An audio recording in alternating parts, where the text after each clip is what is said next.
My name's Sarah. I'm a volunteer here at RSPB Dungeness, and I've been volunteering here for almost 2 years. I'm Trevor Bolden. I'm a volunteer at Dungeness RSPB Nature Reserve in Kent. I've been volunteering here 15 years. I was a school teacher, biology teacher, but it's a place I absolutely love and love working here.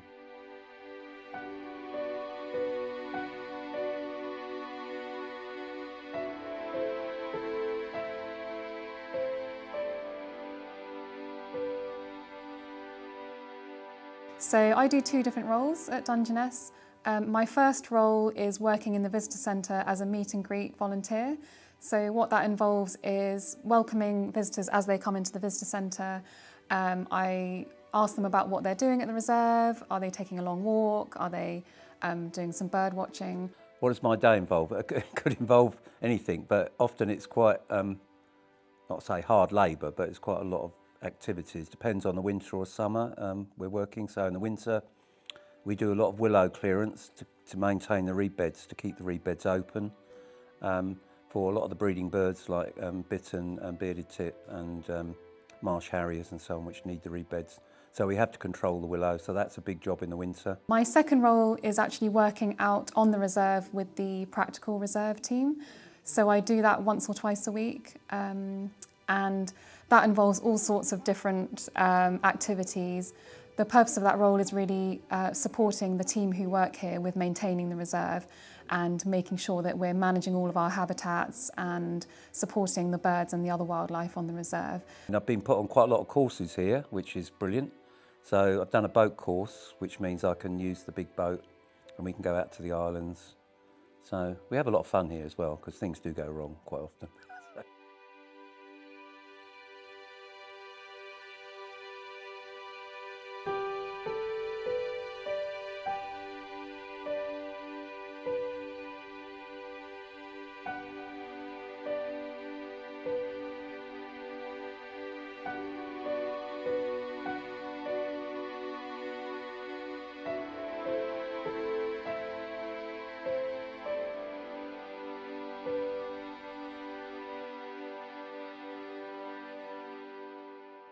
I think Dungeness is a really important habitat, and for a number of reasons. It was the first RSPB reserve ever to be created in 1931.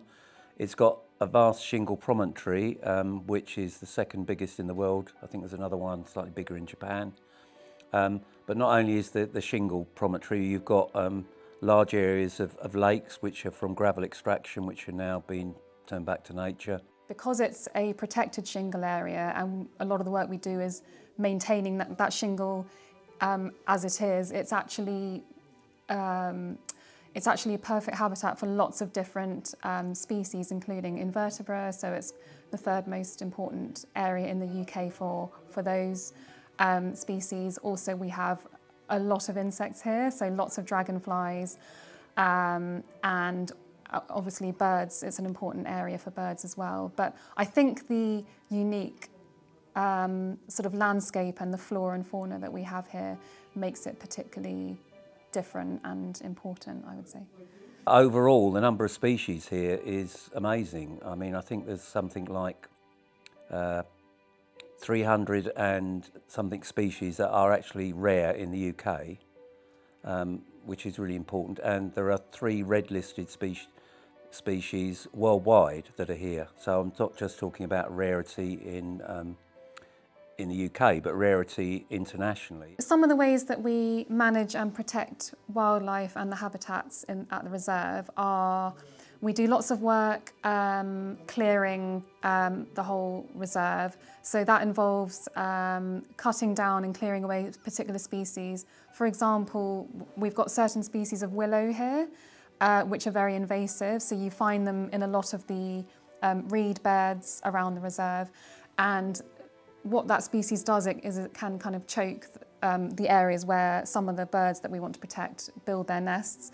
So what we do is we go into the water and we kind of cut it away, and then we either use that willow to build something at the reserve, or we might, in some cases, we might just kind of get rid of it.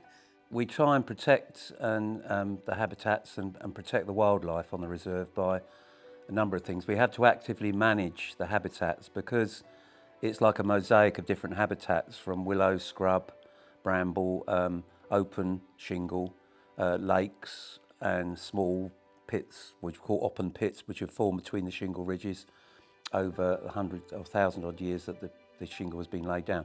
So we do a variety of activities. I mentioned willow clearance is one of them, a big one in the winter. We do brush cutting to maintain the bramble areas. We cut back some of the bramble so that we've got varied growths of bramble. It's not all very mature bramble. Some of it's young, some of it's old, and it's particularly important for insects, but also for warblers and so on, birds that are nesting there in the spring. Some other things we do are, for instance, putting tern rafts out onto the water. So that was something I was doing this week, actually. We've got some man-made rafts where common terns like to breed. So we actually put them out into a sort of protected area in one of the open water areas, and we kind of make it attractive for the terns to come and sort of land on, and they start using it as an area to nest and kind of breed on. So that's something else that we do. But yeah, there's all sorts of things that we do really throughout the year, and it all depends on the season as well. We actively have to manage the habitats because we have to try and have as many different habitats in one area as possible, because unfortunately a lot of the other land is all farmland around, and we can't just let nature. If we were to allow nature to take its course here, it would all be willow scrub and there wouldn't be any reed beds.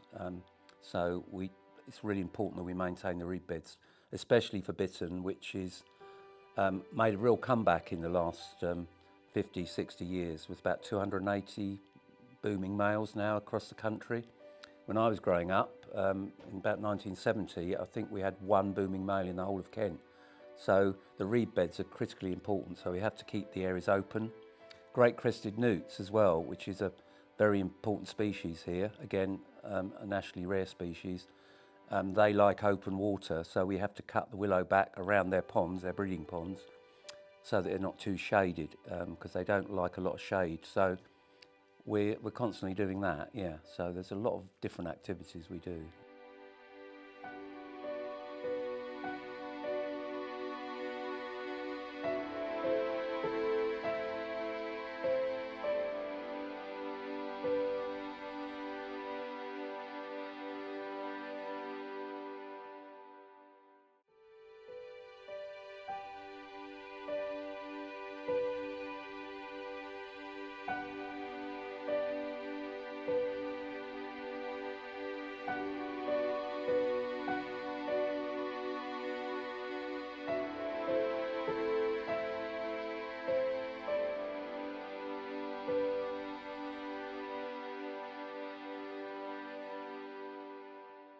I have lots of special memories here, particularly from my work volunteering out on the reserve, so all of the practical work I do.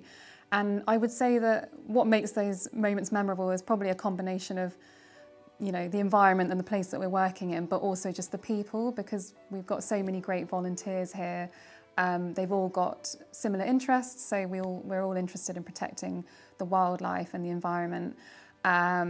And it's just a great place to be around people. So I suppose some of my favourite moments have been, for example, working out on the water. So sometimes we go out on a boat if we're kind of doing some work actually in the water and on the islands. And that's always very fun if we do that in the summer period. I can be a bit light-hearted, but we do have quite a bit of fun here. So, because we're volunteers, and we're not always brilliantly adapted to using certain equipment and so on. So I have got the tractor stuck a couple of times in deep mud on one of the one of the fields, and we had quite a problem getting it out after about 2 days, towing it out. But yeah, and I did have a problem with the boat. I think I lost the boat once. It went adrift from one of the islands. So nothing that hadn't been resolved, but yeah, that's quite fun. But on the wildlife point of view, I mean, I've had a lot of really good sights. I mean, a rose-coloured starling. I'm not very good normally at spotting rare birds, but I managed on my own to see a rose-coloured starling when we were on a work party one day, perched on a went fence post, which are quite rare birds for Britain. They're vagrant birds. But I often, because I live locally as well, I come with my camera quite often and I managed to get some really nice pictures just lately of lesser whitethroat, which they're very skulking birds, and you know, so those sort of things, yeah, highlights. You know, when we get a rare bird come in, yeah, it's great to see something like that. I mean, I just love sort of any sort of wildlife, whether it's a lizard or a snake, or there's always something different to see every day. Even when out on a work party, something happens which you probably didn't expect. So. But we have a lot of fun here as well because we all get on quite well together as volunteers. And I say when things do go wrong, we've got a very tolerant warden, so he doesn't have a go at us. He just says, well, things happen, so you know. So, but we learn all the time, hopefully. Yeah. So the reserve has changed a lot over the last 100 years and more, actually. Basically, over 100 years ago, this whole area didn't have any sort of gravel pits. It was all just expansive kind of shingle. And what happened was there were bird watchers and people who were involved in the RSPB who were starting to observe some activity on the reserve, and certain birds such as curlews and Kent plovers as well. And they observed that over in Rye Harbour there were some natural water kind of pits there that had filled with water, which were helping some of the species to kind of breed. So they decided to maybe look at how that could be done here. And then after the RSPB bought the land, they started to build man-made gravel pits here. So that started off with Burrows Pit, which is the largest water area here at the reserve. And then over a period of years and decades, it sort of built up. So we've got more and more gravel pits and kind of open water areas here at the reserve. So that's really, really helped to bring in more bird species. And now we have at least 60 species that breed here every year. We've seen some species come in recent years, and a lot of this is due to climate change, which I basically call climate breakdown, because it's not a nice benign change. It's happening, and it's actually damaging wildlife. So we're seeing temperatures obviously increase. We're seeing longer periods of drought in the summer than we used to get. So. But I suppose I'll start with the positive news. We do see birds like cattle egret now here, which we never used to get, and great white egret, and even glossy ibis are starting to move in from the continent, because I think, you know, things are warming up. It's becoming a more continental sort of climate. But we're losing birds like, you know, the tree sparrow, which we used to have a breeding colony here. Their numbers are declined. When I grew up in Kent, they were garden birds. They've declined so much now, so we're losing other birds, which is sad. So that have been here for, well, 100 years or so. But so there are changes. Yeah, it's difficult to think how the changes, because it is a fairly slow progression, but it is happening more rapidly now. So I think that's the biggest thing the RSPB are worried about is loss of habitat through obviously development and so on, but also climate change. I think the way that visitors impact the reserve is overwhelmingly positive, actually. We get a lot of people here who have a particular expertise and interest in birds and other wildlife. And so they bring a lot of information and knowledge to the reserve, which can be really helpful. So for example, we get lots of birders here who walk around every day and they sit for hours watching the birds. And actually when families are going around with their children, that can be really nice, because some of them are very happy and keen to sort of share their knowledge with others. And so it's a way that we can kind of educate families, young people and others who come here who don't really know much about the wildlife. But visitors can kind of pass on that information, and hopefully that will help those people to carry that knowledge with them, and perhaps give them a passion or an interest for life that they can kind of take with them everywhere, and they can take it to other reserves. And hopefully it will also give them an interest in protecting the wildlife as well, because that's obviously something that's important to all of us. The visitors are really important on the reserve. I think, you know, we should encourage as many visitors as possible, because, in my opinion, if we don't get people interested in wildlife, then there's no future for it, because basically, especially children, I think it's really important that children are on the reserve and doing pond dipping, which we do, ponding activities and other wildlife activities, because they're the future really, and without them being interested and knowing about nature, they're never going to care about it, because they won't know it's here, and in the future they won't worry about it if it disappears. So visitors are really vitally important, I think, just to spread the word of how important nature is. Yeah. I would like people to go away knowing just how rich the biodiversity is at Dungeness.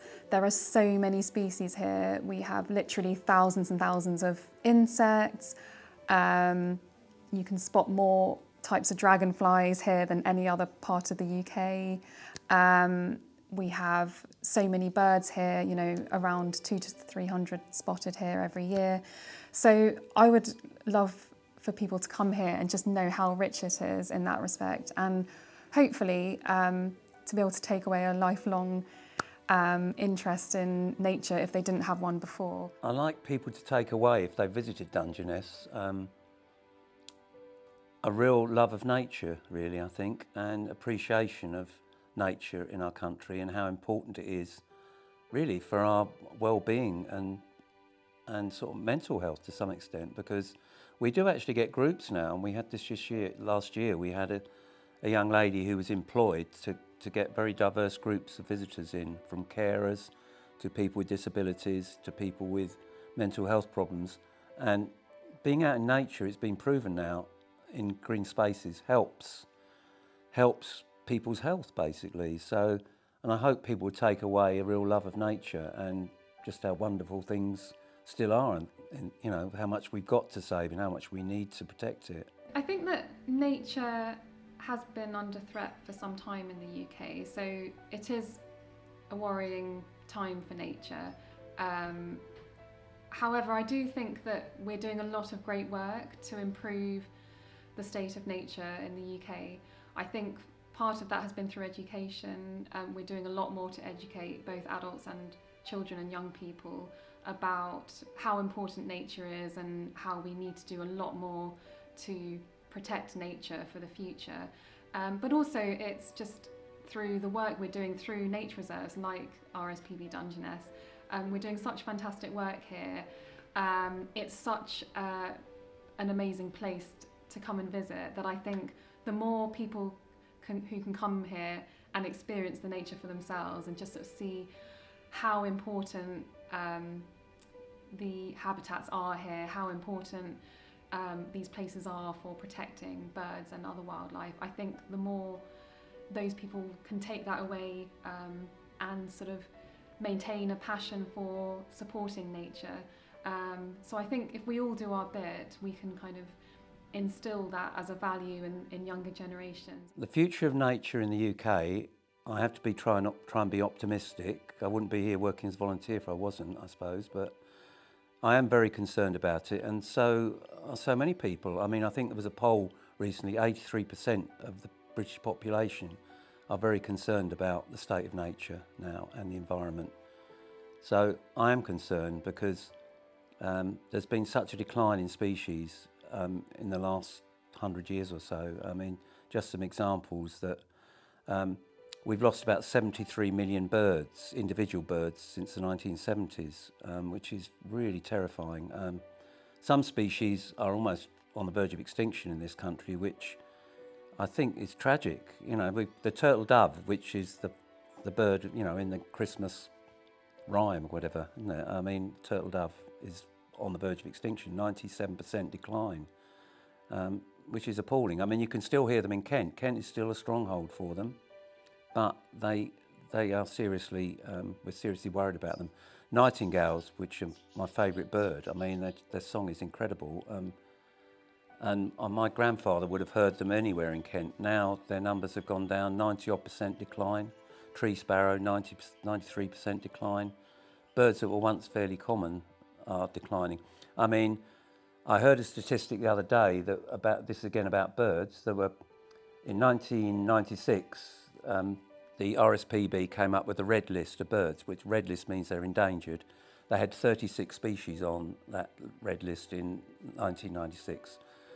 At the moment, there are 70 species on that list. So many species have been added to it. Particular birds that we just take for granted, like the house martin and the swift. Swift is in a real big decline now. I can't remember the exact figures, but it really is tragic. A lot of the reasons is because other species that form the food chains below are declining. Flying insect declined 60% in the last 20 years. And that's not just in Britain, that's internationally as well. So these things are all basically happening now, which is bringing a demise of nature, which it's so important. We couldn't survive without nature, and that's what a lot of people don't perhaps realise.